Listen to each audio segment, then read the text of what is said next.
Shalom, shalom, boa tarde. Estamos iniciando a tarde com a Torá, o nosso encontro diário sobre os estudos da Torá.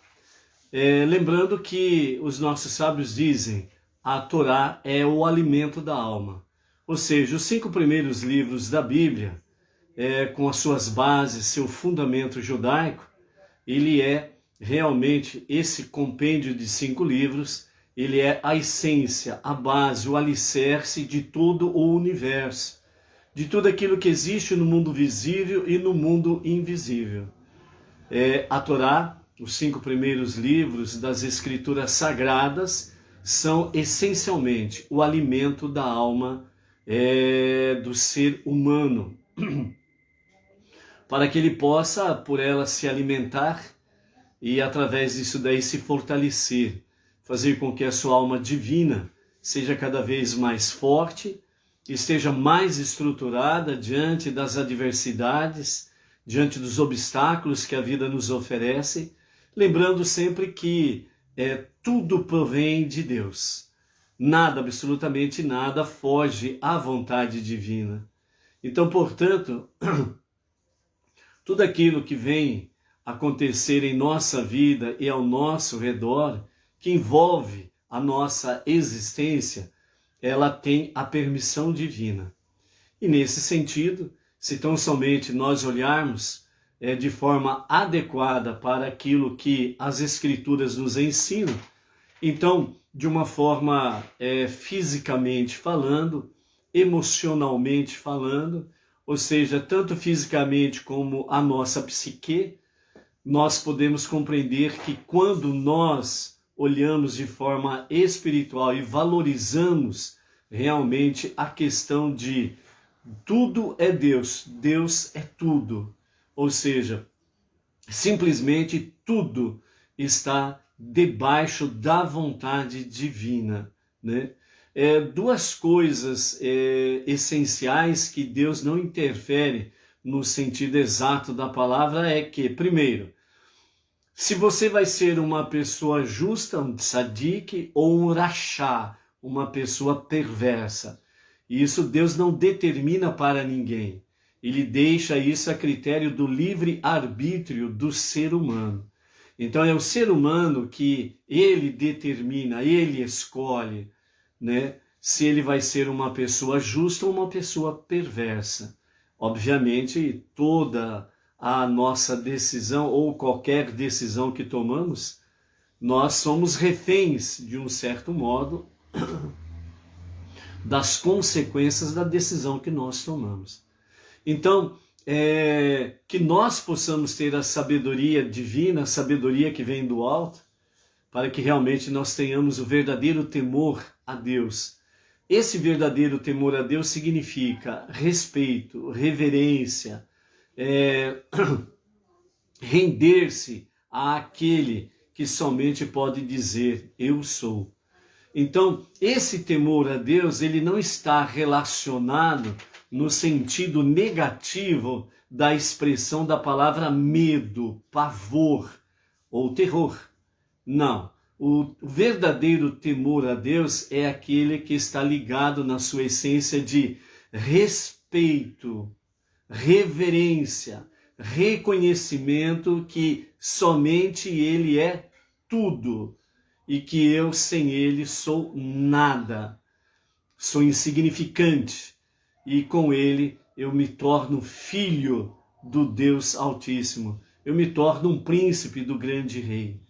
Então esse temor é aquele temor que realmente nos eleva, faz com que realmente nós possamos ser elevado cada dia mais à presença divina. Então esse é o verdadeiro temor. O outro temor que se fala normalmente por aí, em que traz aquela questão de medo e pavor, é exatamente com referência àqueles que realmente têm pecados encobertos e aí tem medo de Deus realmente, porque ele não se arrepende dos seus pecados, não se arrepende, entre aspas, né, dos seus crimes espirituais, e mesmo que sejam crimes dentro do campo físico, do nosso mundo inferior aqui chamado Asiá, o mundo da ação. Então aí a pessoa ela tem medo, ela tem pavor. Por isso que tanto a Torá como os nossos sábios fortalecem muito bem que todo aquele que tem a fé genuinamente monoteísta com fundamento judaico, ele não precisa ter medo de nada e de ninguém. Por quê?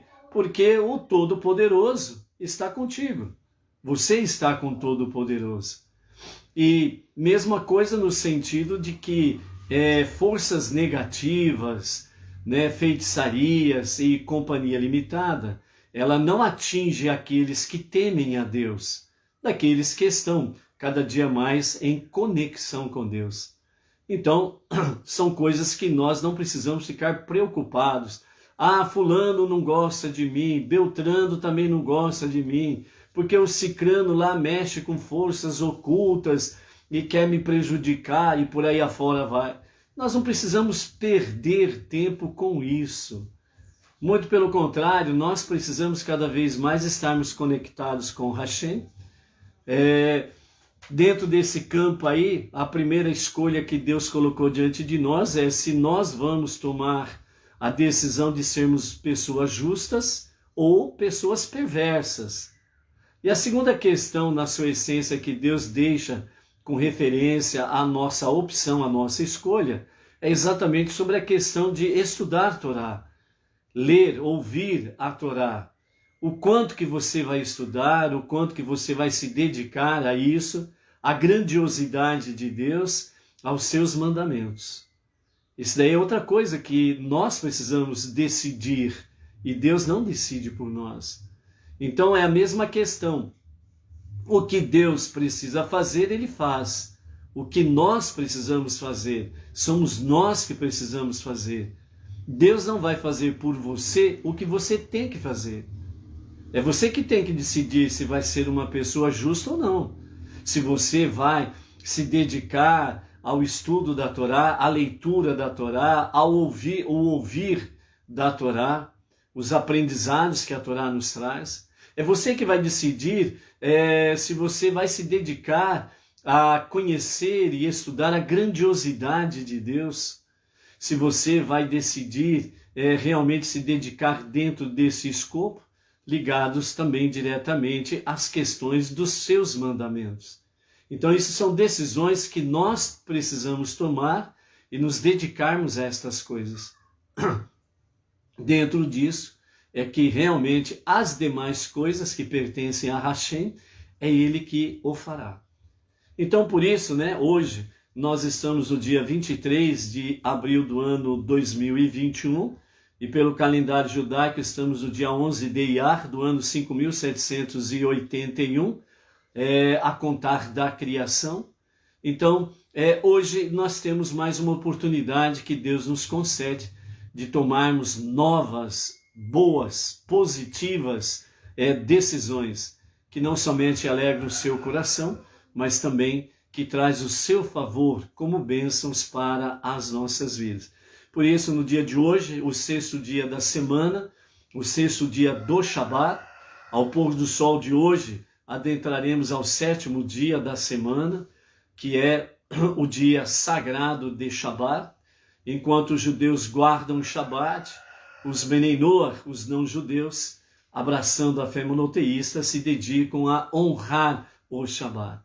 Então, que nós possamos aí aproveitar a oportunidade deste dia e assim decidirmos cada vez mais estas coisas que são agradáveis ao nosso Pai Celestial. Hoje nós estamos a 217 dias do ano 5781. Vamos ver então qual é a sabedoria que o nosso Rebbe Menachem Mendel, o tzadik da nossa geração, traz para nós no dia de hoje. Então a sabedoria do nosso Rebbe para hoje é: uma vez cheguei em casa e encontrei meus filhos entrando no sótão por um buraco no teto, um ato que eu proibira rigorosamente devido aos problemas envolvidos. Mas eu os observei antes de abrir a boca. Eram necessários 4 deles, 2 para levantar um e mais um para segurar a cadeira sobre a qual estes dois estavam em pé. Foi então que compreendi algo que ouvira meu Rebbe dizer muitas vezes. Quando um pai vê seus filhos trabalhando juntos com amor, ele se dispõe a perdoar-lhes qualquer coisa. A bagunça harmoniosa é melhor que a obediência cáustica. O mesmo se aplica ao Pai de todos nós, o Pai Celestial. Seria melhor eles me abandonarem, diz o Eterno, do que abandonarem uns aos outros.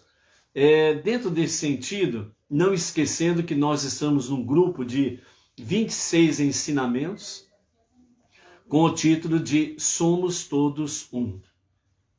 Especificamente sobre esse caso aqui, o Rebbe está nos dizendo que a história de um daqueles que foram buscar orientação para com ele, e ele contou essa experiência ao Rebbe, dizendo ao Rebbe que quando ele chegou em casa, ele percebeu que os seus filhos estavam entrando pelo sótão, ali um buraco existente no teto, e ele tinha proibido por causa dos perigos concernentes à ação. Mas aí, antes dele falar qualquer coisa, ele observou a ação dos seus 4 filhos. Então, 2 filhos estavam segurando um para subir ao sótão pelo buraco, e o outro estava segurando a cadeira onde os outros 2 estavam segurando o outro irmão para subir ao sótão. Então ele viu que que os 4 filhos, eles estavam trabalhando juntos, harmoniosamente e com amor um ao outro. O perigo era real? Sim, era real. Eles estavam desobedecendo o pai? Sim, o pai tinha dado uma ordem e eles estavam desobedecendo. Mas aquilo que a sabedoria judaica sempre fala para nós, que nós precisamos aprender a tirar o positivo do negativo, que nós precisamos aprender a tirar boas lições de más ações. E é nesse sentido que a sabedoria judaica vem trazer para nós. Ou seja, sempre há algo bom para tirar proveito daquilo que acontece conosco, ao nosso redor, ao nosso derredor. Então hoje, daqui a pouco nós vamos ver, segundo a sabedoria judaica, nos conta a história de um rei em que ele mandou com que o ladrão, ele pego em flagrante, fosse solto. Mas aquele que comprava ou recebia os produtos furtados do ladrão, os produtos roubados do ladrão, então o rei falou, solta o ladrão, prende o receptor. E esse receptador era preso em flagrante. E o povo achou estranha aquela ordem do rei e questionaram o rei. E o rei disse, voltem amanhã, de manhã, e eu vou explicar para vocês melhor sobre essa questão. Então, por isso, não saia do seu lugar, espere. Depois da leitura diária, nós vamos completar a história, ok? Então, nesse sentido, o Rebbe está trazendo para nós aqui que o pai, ele ficou observando esses detalhes. Os 4 filhos trabalhando juntos, trabalhando de forma harmoniosa, trabalhando de forma planejada e, ao mesmo tempo, com amor um para com o outro. Por quê? Porque aquele que segurava a cadeira, ele estava segurando a cadeira para que os seus 3 irmãos não sofressem uma queda e poderiam machucar-se. Então esse amor para com os seus 3 irmãos. Os 2 que estavam segurando o 4º irmão para subir ao sótão pelo buraco, estavam sustentando o seu irmão para que ele também não caísse, né? Então, um trabalho harmonioso e com respeito e amor um ao outro, essa é a questão positiva da lição em que o Rebbe nos chama a atenção aqui sobre esse caso aqui. Então, qual que é a lição prática, especificamente dentro desse contexto? Qual é a lição básica para os pais? não sejam precipitados para, entre aspas, arrancar as orelhas dos seus filhos, né? Primeiro, analise a situação, veja aquilo que está acontecendo, veja realmente qual é o objetivo dos seus filhos naquilo que eles estão fazendo. Há um trabalho respeitoso, há um trabalho harmonioso, há um trabalho planejado dentro da visão deles. Então é isso que você vai precisar trabalhar, valorizar, para que os seus filhos eles mantenham a autoestima, né? É interessante que certos pais, seja ou o pai ou a mãe, né, às vezes usam uma expressão tão negativa para com seus filhos. Por exemplo, não sei por que você nasceu.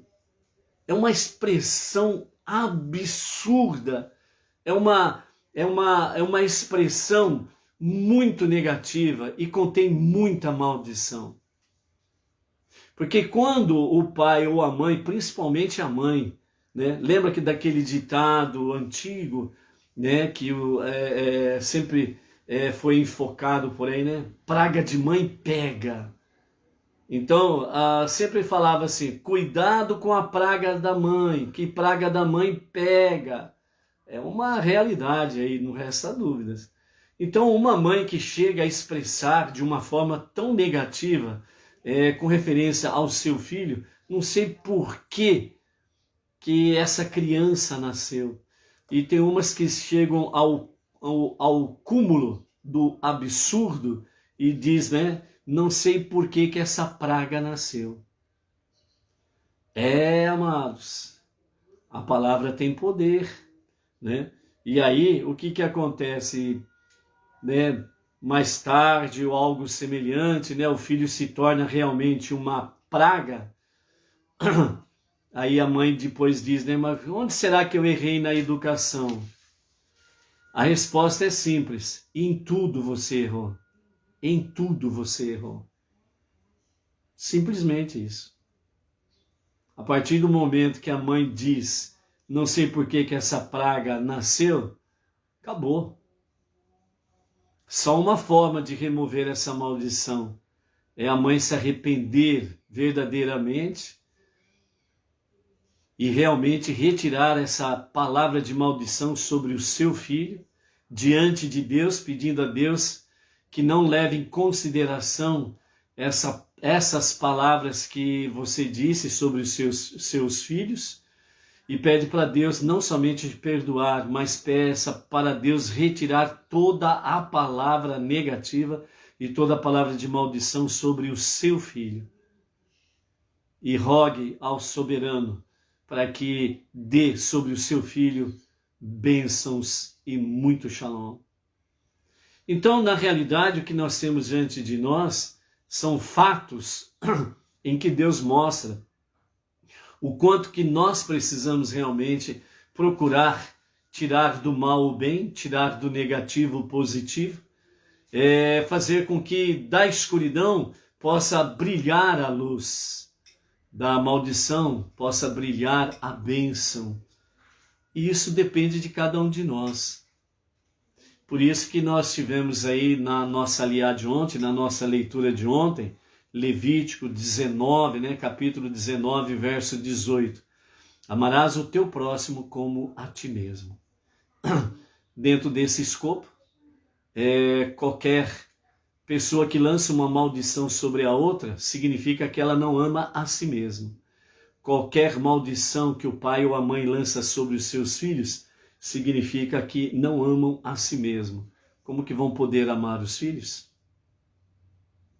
Então, amados, a seriedade da palavra, ela precisa ser focada. E precisamos estar diante da realidade. E nada melhor do que estudo da Torá. Isso nos leva cada vez mais à presença divina, para que nós possamos, né, as nossas veredas tortuosas possam ser endireitadas na presença do soberano do universo, o Todo-Poderoso. Ok? A sabedoria judaica traz para nós que sobre as 7 leis universais, ou as 7 leis dos filhos de Noé, conhecido como o movimento Benei Noé, os sábios nos falam que após o dilúvio e a saída de Noé e a sua família da arca, então Deus os abençoou e estabeleceu uma aliança.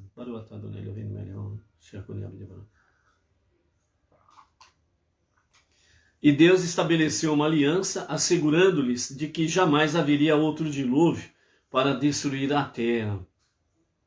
Ele fez surgir no céu o primeiro arco, o arco da aliança, que ficou conhecido como arco-íris, que selaria para sempre esta aliança e forneceu um código de 7 leis sobre as quais uma nova civilização seria construída. A partir de Noé, a partir do dilúvio, a primeira coisa que Deus estabeleceu com essa nova geração foi uma aliança. Então, Deus fez aqui uma aliança com a humanidade. Por isso que Deus ele é fiel à sua aliança com a humanidade. E a partir desse momento, após o dilúvio, através de Noé, nesta aliança, Deus firmou através de Noé e toda a humanidade, ele então estabeleceu um código ético, moral, um código de leis em que as nações deveriam andar. São chamados um código de 7 leis, as 7 leis universais. Essas 7 leis universais é que tem, até a presente data, regida praticamente todo o Código Civil, Código do Consumidor, o Código Penal, o Código de Ética, o Código Moral, e por aí afora vai. Então, de uma certa forma, todas as nações sempre estiveram com seus códigos de leis sempre firmados dentro dos 5 primeiros livros da Bíblia. Sempre foi isso daí. Com a modernidade, algumas leis foram sendo alteradas ou adulteradas, né? E aí você vê certas leis absurdas sendo aprovadas dia após dia, aí, algo absurdo, fugindo ao natural daquilo que Deus estabeleceu, fugindo aquilo que realmente está dentro do código de leis da Bíblia, né? Por exemplo, a legalidade do aborto. A legalidade do aborto é uma das coisas que mais tem matado inocentes através da história da humanidade, principalmente na era moderna e pós-moderna, né? Que nós estamos aí no século 21, e ainda existe esse atraso absurdo na vida das pessoas em buscar fazer movimentos e manifestações para que o país venha aprovar a lei indiscriminada do aborto, sendo que já existem leis devidamente analisadas, com todas as questões técnicas, científicas, né? Já existe aquilo que é adequadamente permitido e não precisava de mais nada. Mas, né, os desvaneios das pessoas, os desvaneios, os absurdos da libertinagem das pessoas, querem que os países, na sua unanimidade, aprovem de forma indiscriminada o aborto. E aí vem aqueles famosos movimentos feministas, né, em prol da mulher, entre aspas, né? O corpo é meu, eu faço o que eu quero, etc. e tal, né? Então, se você é a favor do aborto, aborte-se. Se você é a favor do aborto, aborte-se.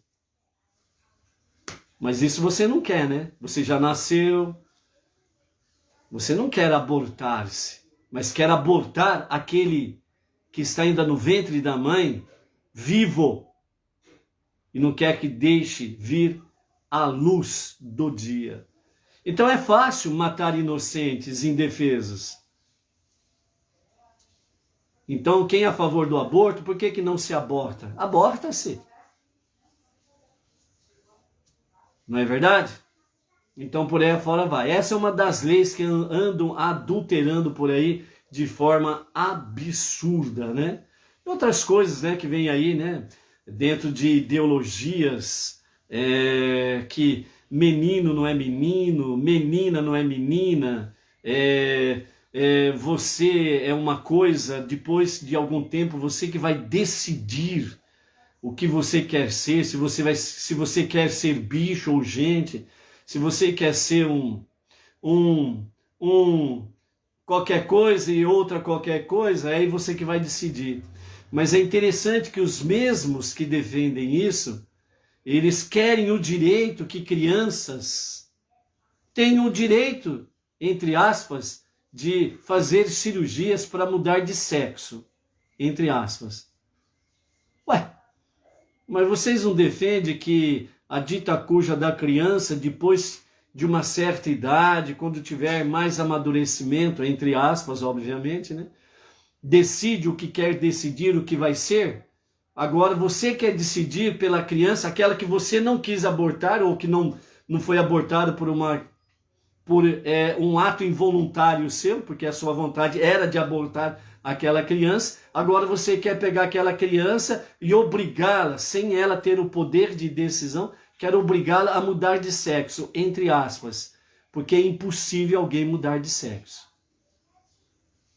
É impossível. A ignorância, a imbecilidade das pessoas diante dos seus desvaneios, certo? São tão absurdos, é uma burrice tão grande que fala em mudança de sexo. Não existe isso. É impossível isso. Você pode alterar a estrutura do seu corpo, mas homem vai continuar sendo homem, mulher vai continuar sendo mulher. Não tem aquele caso do XXXY? Isso você não muda. Ele criou homem e mulher, macho e fêmea. Ponto. Para alterar isso, você tem que ser mais do que Deus. E até hoje, ninguém conseguiu ser nem do tamanho da ponta do dedão do pé dele. Uma expressão humana para entendermos que o ser humano é nada. Então, nessas bestialidades de visões e decisões, né, as pessoas têm alterado o código de leis que Deus fez com Noé depois do dilúvio. As 7 leis universais, que são: reconheça que existe apenas um Deus. Respeite o Criador. Estas decisões aí é uma blasfêmia contra o Criador. Respeite a vida humana. Outra questão: falta de respeito com seu próximo. Respeite a instituição do casamento. Desde o princípio Deus disse: portanto o homem deixará a casa dos seus pais, unir-se-á à sua mulher. Não está dizendo que unir-se-á a alguém do mesmo sexo. O homem deixará a casa dos seus pais, unir-se-á à sua mulher, que se tornará sua esposa, e não serão mais 2, serão um só. Bem como também respeite a propriedade alheia, furto, roubo e companhia limitada. Não é permitido. 6º, né? Respeite todas as criaturas. Aqui está dentro daquele aspecto: não causar maus tratos aos animais. E finalmente estabeleça tribunais de justiça. Os tribunais de justiça têm uma conta séria a prestar com o soberano, o juiz verdadeiro, não é verdade? Estão alterando tudo como se fossem deuses, né? Então, dentro desse aspecto, estas leis representam o reconhecimento de que a moralidade, na verdade, a própria civilização, deve ser baseada na crença em Deus. Por isso que o sistema atual, o globalismo, o establishment, eles querem que as pessoas percam a consciência divina, ou seja, a consciência de que existe um Deus acima de tudo e de todos. Porque aí, entre aspas, eles vão dizer que tudo que eles fazem contrário à vontade de Deus é legal. Entendeu? A menos que reconheçamos um poder mais alto perante quem somos responsáveis e quem observa e conhece as nossas ações, não transcenderemos o egoísmo de nosso caráter e a subjetividade de nosso intelecto. Se o próprio homem é o árbitro do certo e errado, então o certo para ele será aquilo que deseja, independentemente das consequências para os outros habitantes da terra. Ou seja, se você é o juiz de si mesmo, né, então você vai procurar fazer o quê? Tudo aquilo que você decidir é certo para você. Não importa o que aconteça com os outros. Então isso daí é você não ir além do seu ego, do seu egocentrismo. Então você sempre estará voltado para si mesmo, para o eu, para mim. O resto, que se dane. As 7 leis são uma herança sagrada para toda a humanidade e para cada um em particular de como deve conduzir sua vida espiritual, moral e pragmática do seu dia a dia. São intemporais, não restritas a locais geográficos e jamais podem ser alteradas ou modificadas, guiando a humanidade a perceber seu potencial máximo. Ou seja, estas 7 leis universais que acabamos de mencionar aqui, de uma forma simples, resumida, certo? Elas são intemporais. Significa o quê? Não tem tempo para fazer e tempo para não fazer. É um eterno presente. Estas leis dadas a Noé no passado, elas são, na realidade, um eterno presente para o futuro.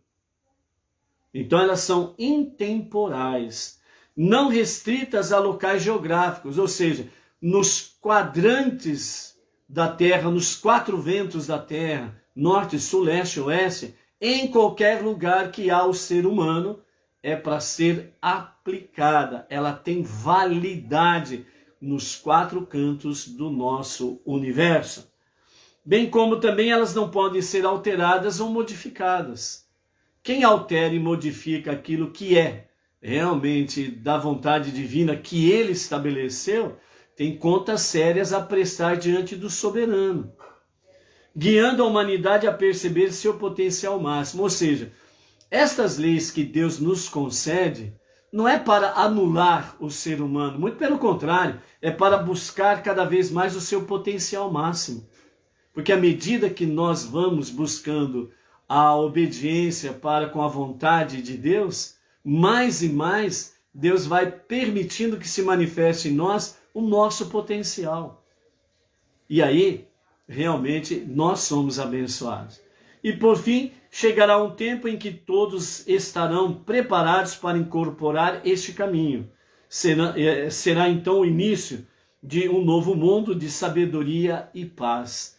Ou seja, dentro desse aspecto, como diz a sabedoria judaica alicerçada na Bíblia, é que no momento em que o justo e o verdadeiro Mashiach se revelar, que iniciará a época da redenção, onde todas as coisas serão corrigidas, onde a terra será plenamente sarada e o próprio ser humano será plenamente curado de todos os seus males, principalmente no campo espiritual, no campo físico, né? Então haverá realmente a plenitude em que as nações estarão vivenciando essa realidade das 7 leis universais. Ok? Vamos para a nossa contagem do Homer. Ao pôr do sol de ontem até o pôr do sol de hoje, nós estamos aí há 26 dias, né, da contagem do Homer. Então vamos lá? Conte o Homer. Hoje são 26 dias que perfazem 3 semanas e 5 dias do Homer. Hoje nós estamos em Hod de Netzar, ou seja, humildade na tolerância. Submissão resultante da humildade é um elemento essencial da tolerância. Apressar-se, às vezes, pode ser uma fórmula para a destruição. O carvalho, né, a árvore, o carvalho, por não ter a capacidade de curvar-se numa tempestade, a consequência que é, ou ele é arrancado até as suas raízes, ou ele é quebrado, né, no seu tronco. O junco, por outro lado, ele se curva à força do vento, portanto, ele sobrevive sem problemas algum, né? Então, nesse sentido, significa o carvalho, o orgulho, a prepotência. Então, aquele que se acha o bam, né, como o carvalho, né? Eu sou eu, ninguém é mais do que eu, né? Eu que sou, eu que sou, eu que sou, eu que sou. Na hora que vem uma tempestade, ou seja, na hora que vem uma dificuldade, uma adversidade, na hora que vem uma dor, na hora que vem uma dor de barriga, né? Aí o carvalho se quebra facilmente, não é verdade? Mas se você tem a humildade como o junco, né? No sentido de se dobrar, ou seja, diante daquelas questões que Deus permite chegar a você, você se humilha diante de Deus, diante do soberano, e aí você vai aprender as ricas lições diante das adversidades, diante dos obstáculos, e você vai passar vencendo, sendo vencedor, e sai mais fortalecido desta ou daquela situação.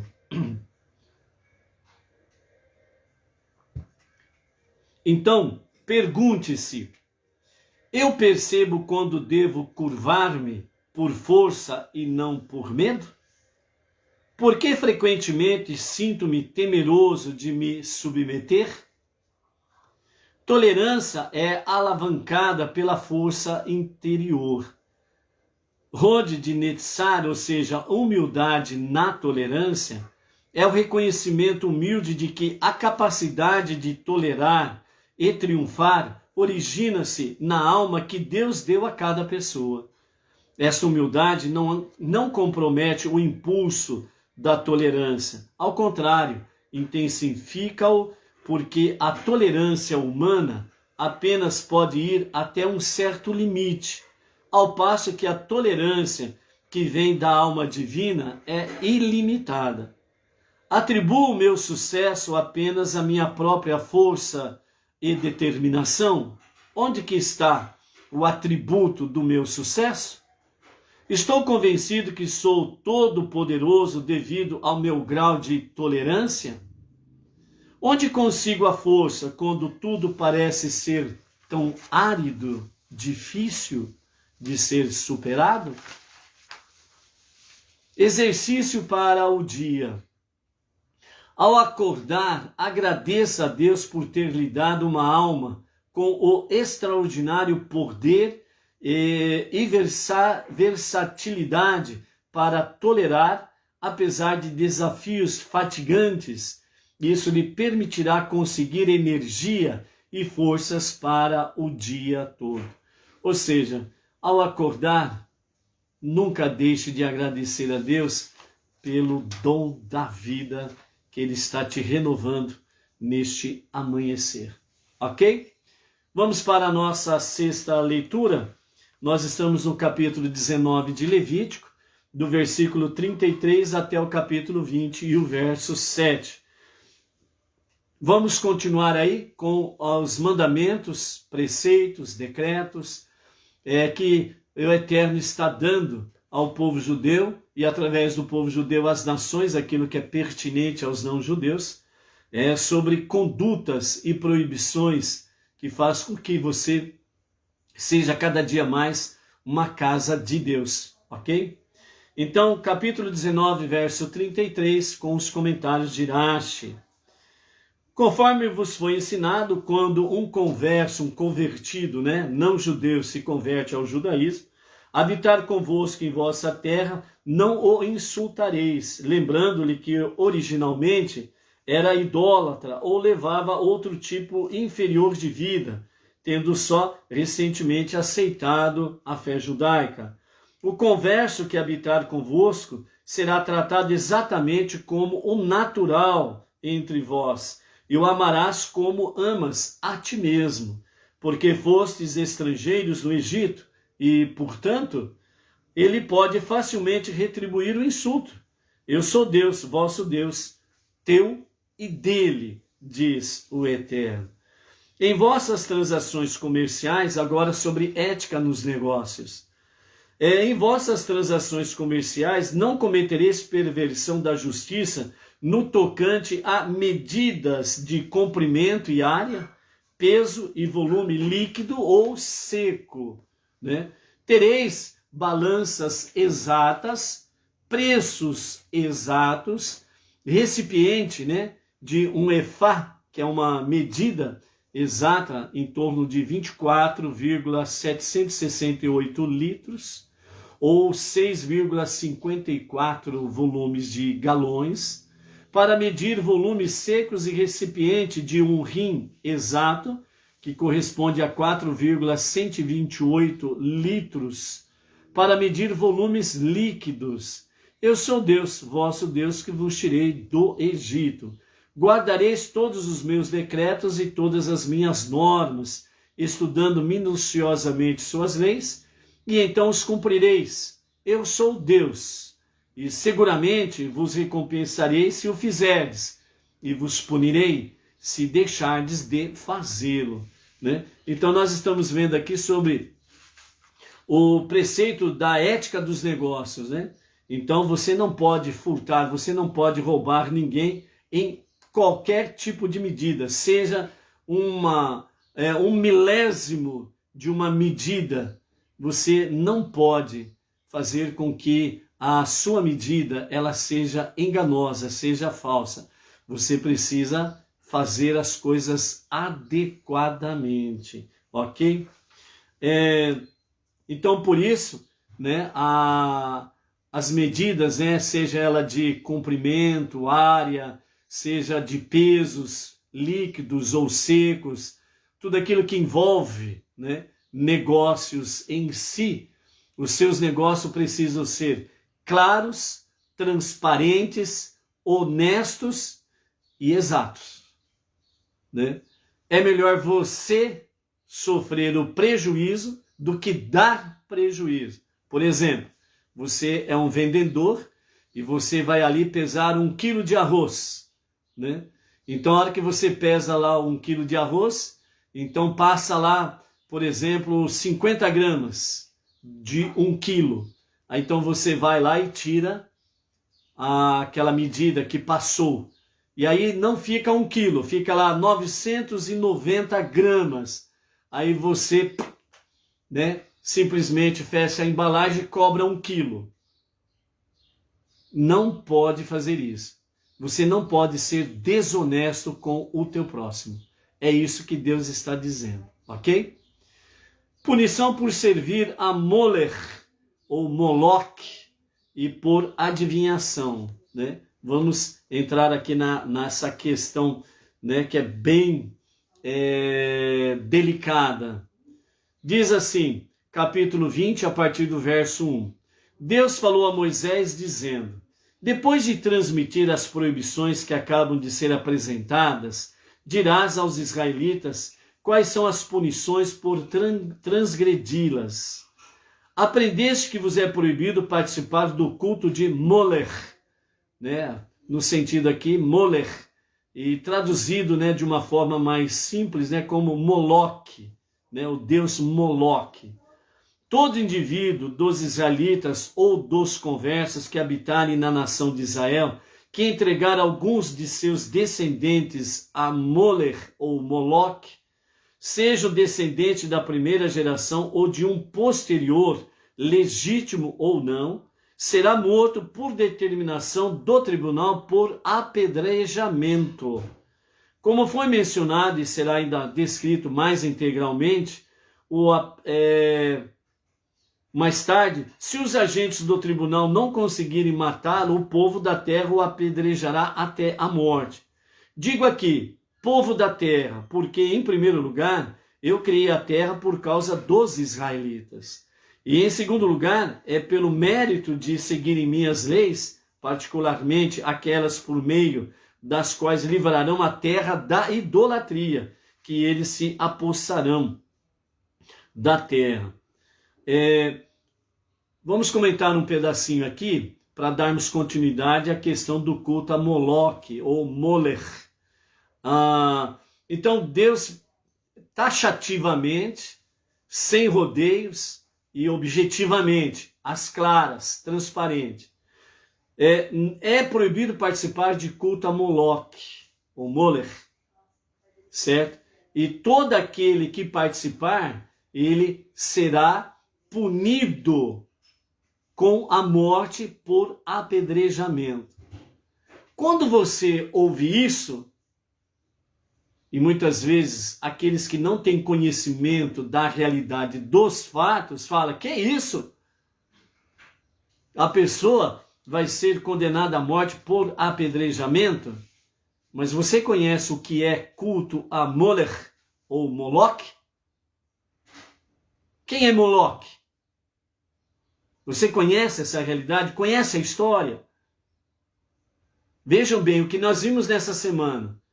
Deus disse que aquelas 7 nações que estavam habitando a terra de Canaã, a terra prometida, a terra é uma terra que mana leite e mel, uma terra abençoada, uma terra santa.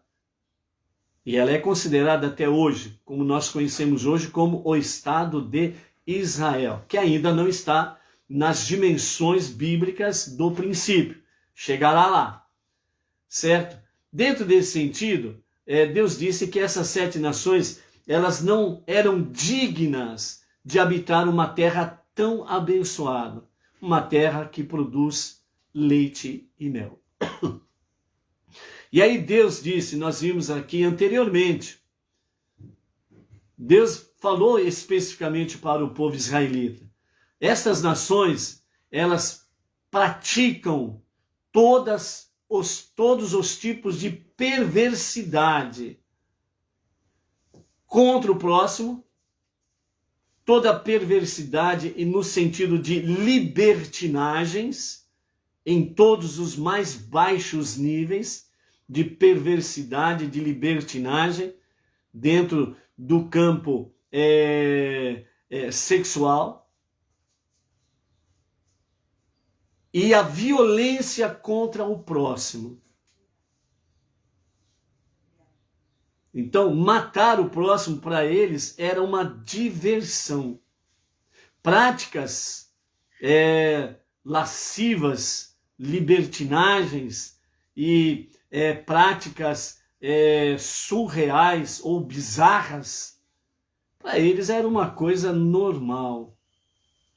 E Deus disse, vocês não farão nada do que eles fazem.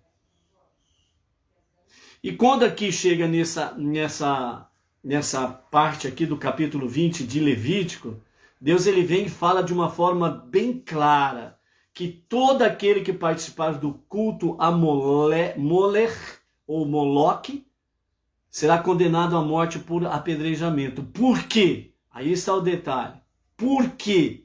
Então vejam bem, os ritos de adoração, né, que o povo praticava ali na terra que mana leite e mel, era atos sexuais de orgias em todos os seus níveis bizarros.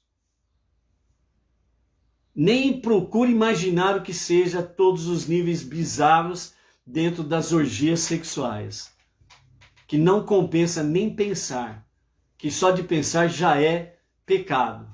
Ok? E também eles faziam sacrifícios humanos. Eles também faziam sacrifícios humanos. Deus nunca pediu sacrifício humano. Nunca. Mas estas nações faziam sacrifícios humanos dos seus bebês, das suas crianças recém-nascidas, a essa divindade chamada Moloque. Essa divindade Moloque, ela era feita de metal, a sua barriga era aberta e nos seus pés era colocado fogo. e automaticamente o metal, que é um ótimo condutor de calor ou de frio, ou seja, um ótimo condutor de energias, então toda a estátua, todo o ídolo, ele ficava, sem sombra de dúvidas, fervente, altamente fervente. E esses povos que habitavam em Canaã, essas 7 nações, eles pegavam os seus filhos primogênitos, os primeiros, recém-nascidos, e levavam diante desse Deus, ofertavam a este Deus, e depois jogava dentro da barriga deste ídolo, e essa criança ela era assada viva, queimada viva, até virar cinzas. Como Deus nunca pediu sacrifícios humanos, então Deus disse ao povo israelita, ao povo judeu, vocês habitarão a terra prometida.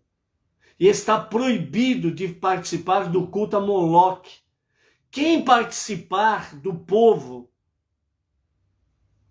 a esse culto, a essa divindade, será condenado à morte por apedrejamento. Porque Deus não aceita sacrifício humano. É abominação diante dos olhos de Deus o sacrifício humano.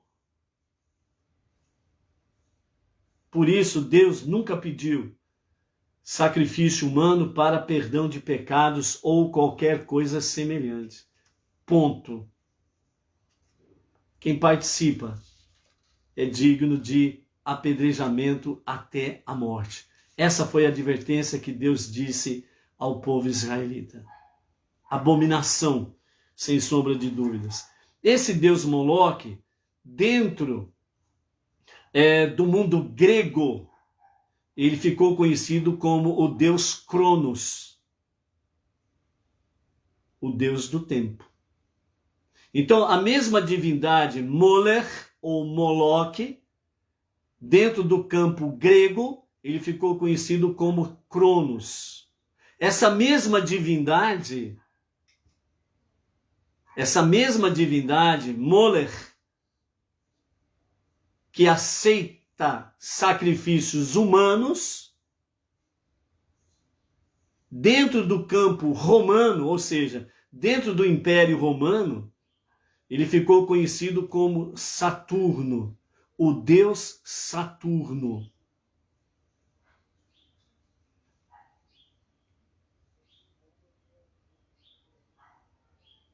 Saturno significa o Deus das sombras, o Deus da escuridão, o Deus das trevas. Deus disse, o único e verdadeiro Deus disse, quem participar do seu culto, seja Moler, seja Moloque, seja Cronos, seja Saturno e qualquer outro apelido que vem através dos séculos, é proibido. É proibido. Então, cuidado. Verso 3.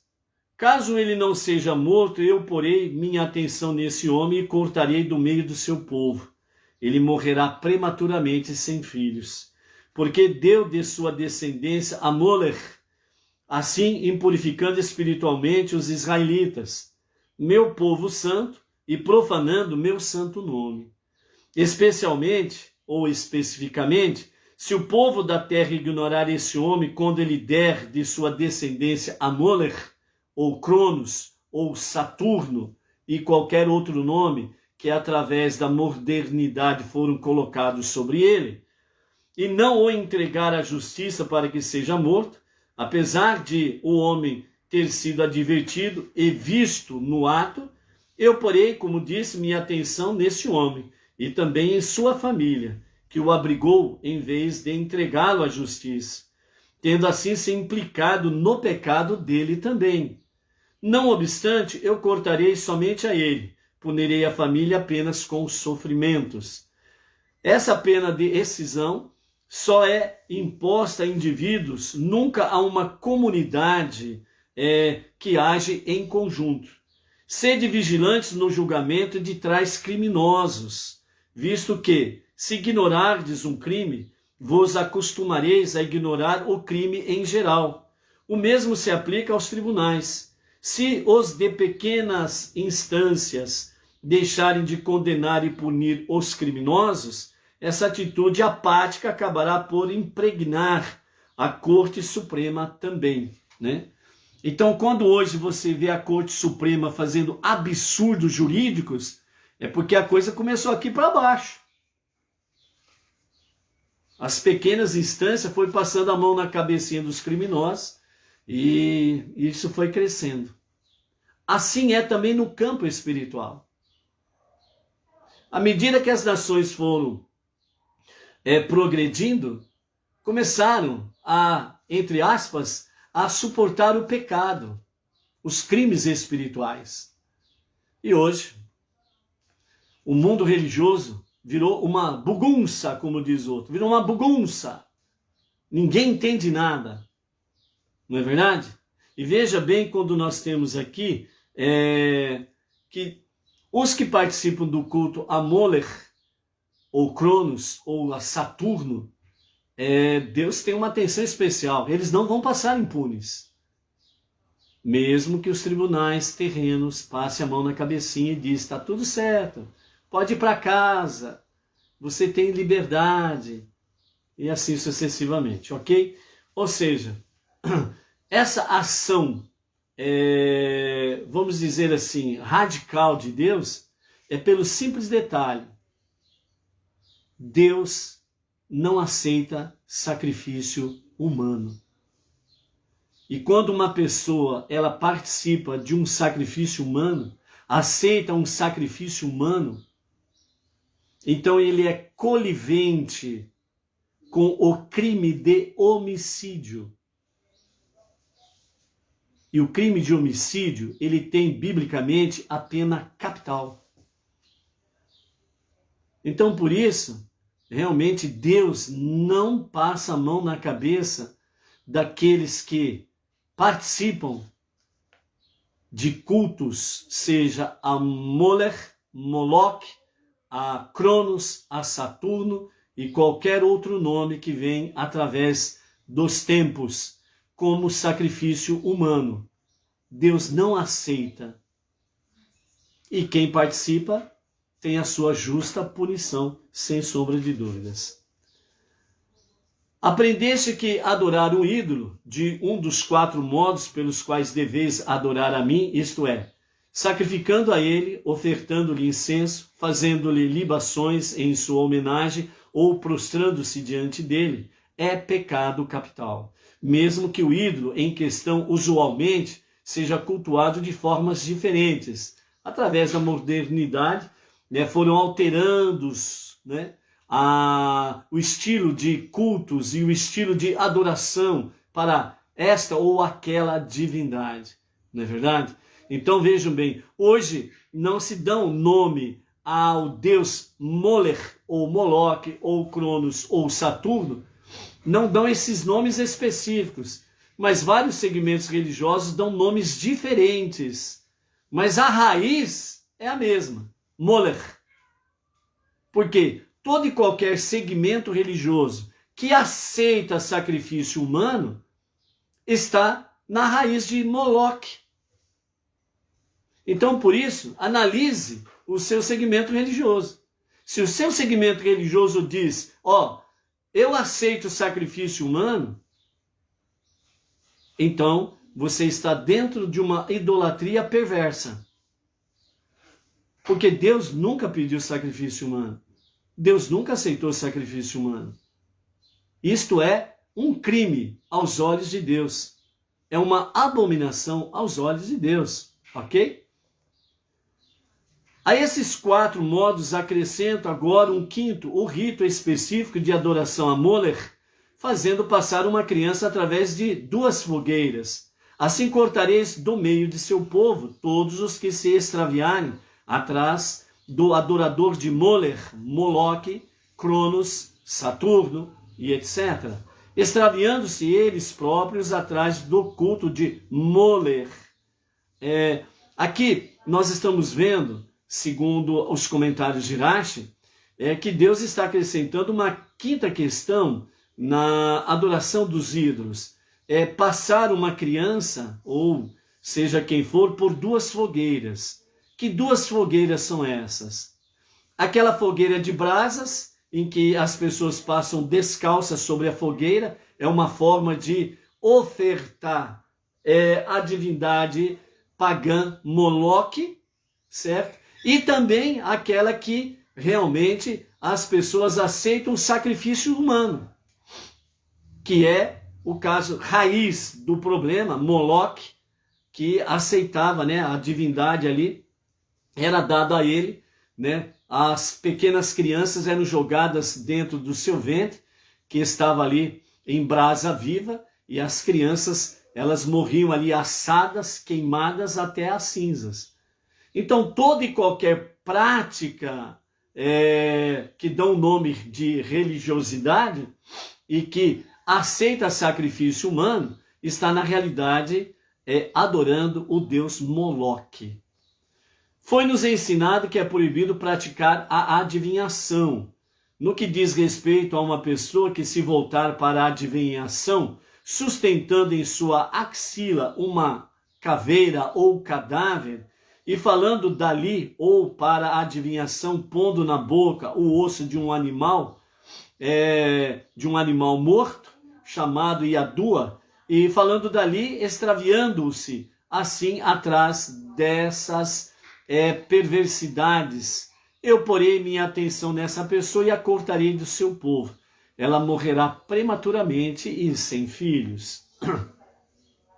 Vós vos santificareis e sereis santos, abstendo-vos de praticar todas as outras formas de idolatria, porque eu sou Deus, vosso Deus, e seguramente vos punirei se transgredirdes essas proibições. Aqui nós encerramos a nossa sexta aliá. Ok? Então, no caso final aqui, adivinhação. Qualquer tipo de prática de adivinhação é rebeldia contra Deus. Tem punição. Então, cuidado. Quem gosta de ficar lendo, por exemplo, né, horóscopo, como vai ser meu dia de hoje, né? Pessoas que ficam lendo horóscopo antes de sair de casa, né? Ou procura, no meio evangélico existe muito aquela questão, eu vou consultar o profeta X, eu vou consultar a profetisa X. É adivinhação, viu? Se ainda não contaram para você, você está na prática de idolatria, de adivinhação. Ah, mas dentro do campo evangélico cristão. Não existe adivinhação, é idolatria. Ainda mais quando as pessoas, esses adivinhões, ainda mais quando eles ficam usando aí, Deus diz para você, meu filho, Deus diz para você, minha filha, Deus diz para você, meu irmão, Deus diz para você, minha irmã, e fala um monte de baboseiras.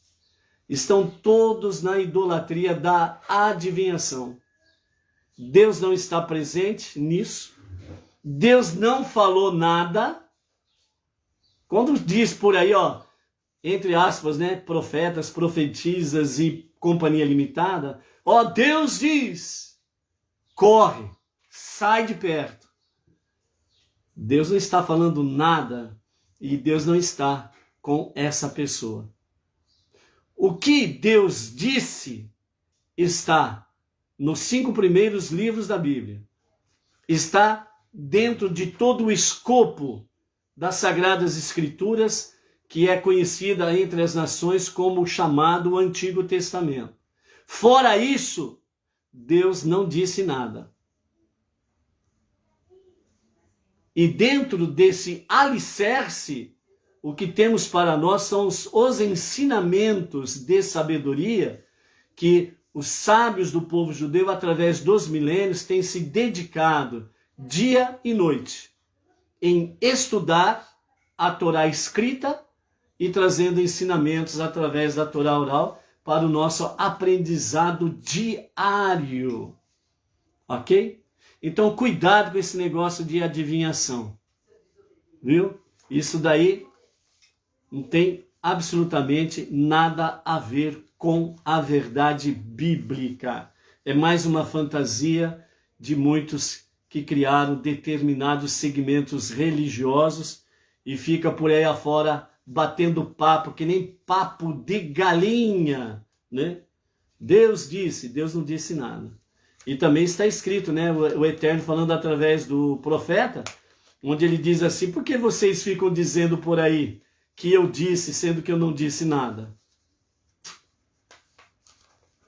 Pesquise, estude.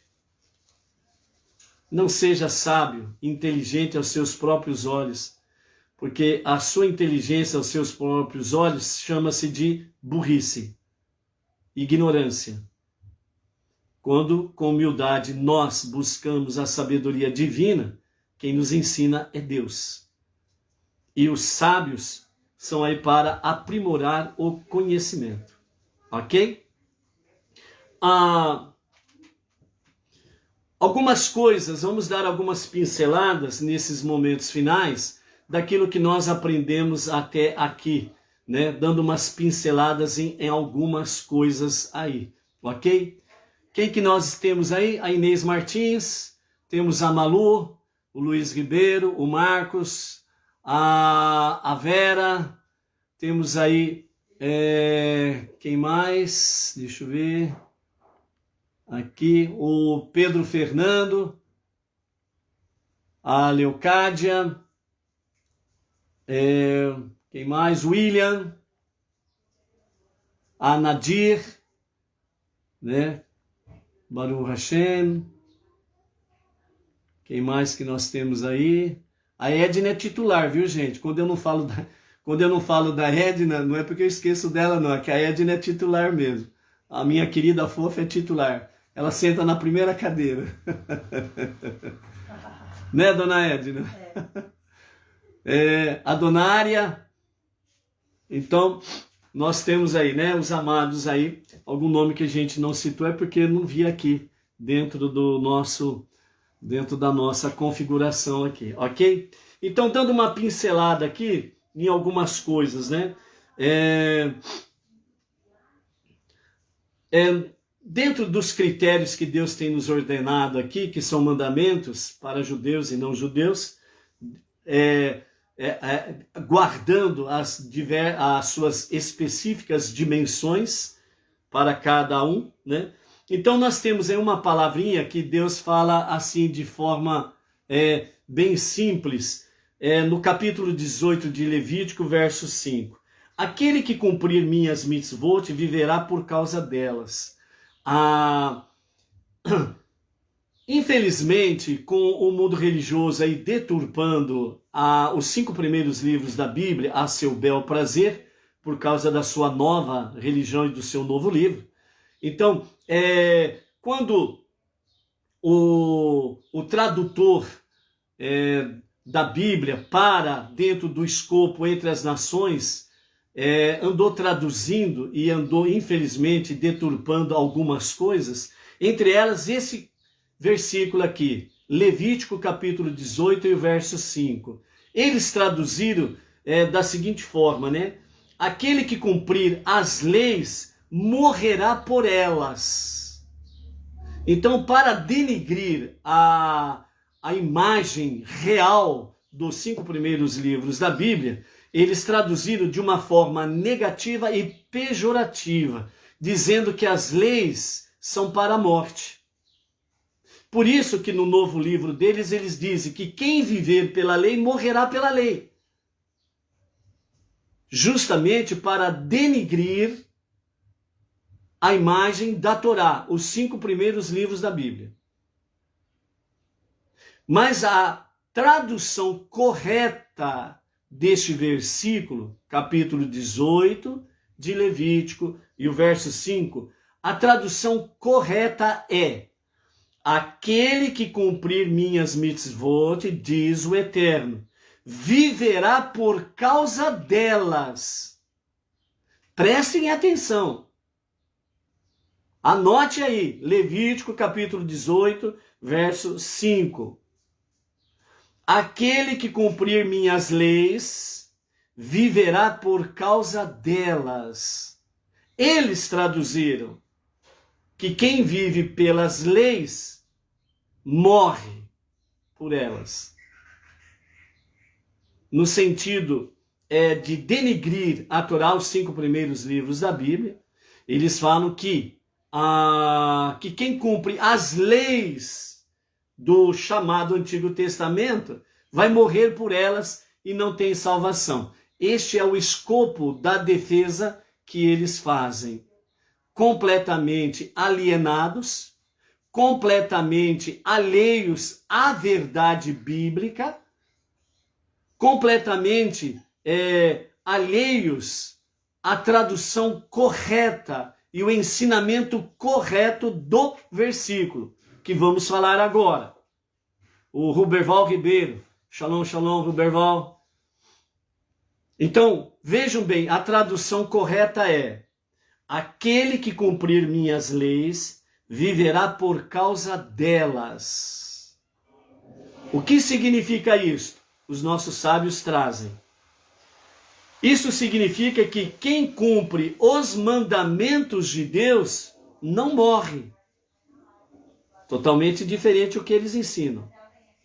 Quem cumpre os mandamentos de Deus, conhecidos como também as leis de Deus, não morrerá. Deus prometeu: aquele que cumprir minhas mitzvot viverá por causa delas. Ou seja, Deus está dizendo, no mundo vindouro, ele viverá. Por quê? Porque ele cumpriu meus mandamentos, porque ele obedeceu às minhas leis. Vê como que muda a figura da questão? Após a morte, Deus leva ao Gan Éden, o jardim do Éden, o jardim do paraíso, toda a alma que cumpre os seus mandamentos. Observa, diz Deus: aquele que cumprir meus mandamentos, obedecer minhas leis, viverá no mundo vindouro por causa delas, dos mandamentos, das leis. Após a morte, Deus leva a alma destes para o Gan Éden, o jardim do paraíso, onde ali ele mantém esta alma até Terriat Hametim, ou seja, Terriat Hametim, que significa até a época da ressurreição. Então, Deus reconstituirá o corpo e devolverá a alma para habitar nele. A pessoa então viverá para sempre, apreciando a glória de Deus o tempo todo. Esta é a mais grandiosa recompensa imaginável. Vejam como que muda todo o escopo do que eles ensinam. Quem cumpre as leis morre, não tem salvação. Dentro do ensinamento deles dizem que, como estamos na graça, pela graça somos salvos, não precisa fazer mais nada. Entendeu? Não precisa fazer mais nada. O sacrifício humano, que é proibido por Deus, foi satisfeito. Deus se satisfez. Que Deus? Moloque, Moler, Cronos, Saturno, e por aí afora vai, ficou satisfeito. E aí estes que vivem essa prática, que aceitam o sacrifício humano, e vivem pela graça, porque diz ele que aquele sacrifício humano, tudo foi cumprido nele, você não precisa fazer mais nada. Então, não importa se você pecou, não pecou, se você pintou o 7, não pintou o 7, por aí afora vai, pisou na cabeça do teu próximo, oprimiu, ofendeu, maltratou, difamou, destruiu a sua moral, e matou, roubou e por aí afora vai. Está na graça, e pela graça sois salvos. Pronto, beleza. Agora o que acontece? para este ensinamento, então você morre, você é salvo e vai morar no céu. Você vira uma estrelinha, vai morar no céu. E aí? Se você virou estrela e morou no céu, como fica a ressurreição do último dia? Muda o escopo do ensinamento verdadeiro. Então toda alma que obedece os mandamentos, as leis de Deus, aquilo que é pertinente a judeus e a não judeus, quando morre o seu corpo físico, a sua alma que é eterna, Deus leva para o Gan Eden, o jardim do paraíso. E ali fica aguardando o tempo da Tehiat Hametim, ou seja, a época da ressurreição. A vida eterna, ela vai ser vivida aqui. Porque nos dias, quando se revelar o justo e o verdadeiro Mashiach, a redenção final, neste mundo que nós habitamos, tudo será transformado. Haverá cura completa em todos os níveis. E no final dos dias de Mashiach, quando tudo estiver plenamente no seu devido e justo lugar, então Mashiach, que não é Deus e nem Salvador, ele estará entregando o filho primogênito de Deus, o povo judeu. Ele estará entregando a noiva de Deus, o povo judeu e as nações, ao seu legítimo Deus e Senhor, o Todo-Poderoso, o Soberano. E então o Mashiach estará entregando a Deus tudo isto.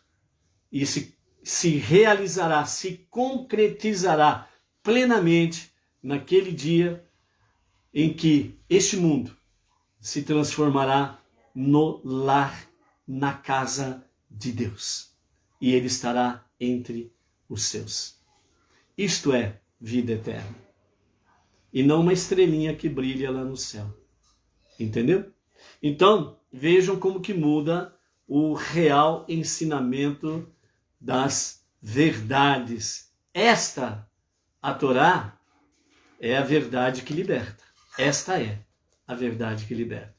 Então, por isso, amados, que nós possamos aí cada dia mais nos firmarmos na Torá, o princípio de todas as coisas, o princípio de todas as verdades, a verdade única e absoluta, né?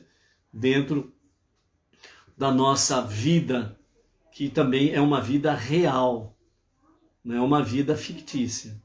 Então, por isso, amados, vamos crescer no conhecimento, vamos progredir na obediência, porque Deus tem promessa real e verdadeira, e Ele é fiel.